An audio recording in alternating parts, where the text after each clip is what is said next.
ಮಣಿಪುರವು 2 ವರ್ಷ ಹಿಂಸಾಚಾರದಲ್ಲಿ ಮುಳುಗಿದ್ದಾಗ ಪ್ರಧಾನಿ ಭೇಟಿ ನೀಡಿಲ್ಲ ಎಂಬ ಆರೋಪದ ನಡುವೆ ಅವರು ಇಂದು ಮಣಿಪುರಕ್ಕೆ ಭೇಟಿ ನೀಡಿ ಚುರ್ಚಂದ್ಪುರದಲ್ಲಿ ಹಿಂಸೆಯಿಂದ ನಲುಗಿದವರನ್ನು ಭೇಟಿಯಾದರು. ಮಣಿಪುರವು ಹಿಂಸೆಗೆ ಸಿಲುಕಿರುವುದರಿಂದ ಇಲ್ಲಿ ಅಭಿವೃದ್ಧಿ ಕುಂಠಿತವಾಗಿದೆ. ಹಿಂದಿನ ಅಭಿವೃದ್ಧಿ ಕಾರ್ಯಗಳು ಕೂಡ ಹಿಂಸಾಚಾರದಿಂದಾಗಿ ನಾಶವಾಗಿವೆ. ಮಣಿಪುರವು ಅಭಿವೃದ್ಧಿ ಹೊಂದಬೇಕಾದರೆ ಶಾಂತಿ ನೆಲೆಸುವುದು ಅನಿವಾರ್ಯ.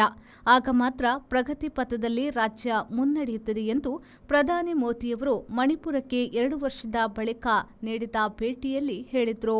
ಚುರ್ಚಂದ್ಪುರದಲ್ಲಿ ಹಿಂಸೆಯಿಂದ ನಲುಗಿರುವ ಜನರನ್ನ ಕಂಡು ಮಾತನಾಡಿದ ಅವರು, ಹಿಂಸಾಚಾರ ಮುಂದುವರಿಯದೆ ಶಾಂತಿ ಹಾಸುಹೊಕ್ಕಾಗಿ ಬಂದು ಅಭಿವೃದ್ಧಿ ಕೆಲಸಗಳು ಭರದಿಂದ ಆಗುತ್ತವೆ ಎಂಬ ನಂಬಿಕೆ ನನ್ನದು ಎಂದು ಅವರು ಹೇಳಿದರು.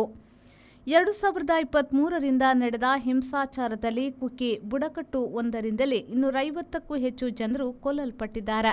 60,000 ಜನರು ನೆಲೆ ಕಂಡುಕೊಂಡು ವಲಸೆ ಹೋಗಿದ್ದಾರೆ, ಇಲ್ಲವೇ ಸಾಂತ್ವನ ಕೇಂದ್ರಗಳಲ್ಲಿ ದಿನ ದೂಡುತ್ತಿದ್ದಾರೆ. ಈಗ ಮಣಿಪುರ ತಣ್ಣಗಾಕಿರುವ ಅದು ದೊಡ್ಡ ಡೀಲ್ ಅಲ್ಲ, ವೋಟ್ ಚೋರಿ ಪ್ರಮುಖ ವಿಷಯ ಎಂದು ಈ ಸಂದರ್ಭದಲ್ಲಿ ಲೋಕಸಭೆಯಲ್ಲಿ ವಿರೋಧ ಪಕ್ಷದ ನಾಯಕರಾಗಿರುವ ರಾಹುಲ್ ಗಾಂಧಿಯವರು ಹೇಳಿದರು.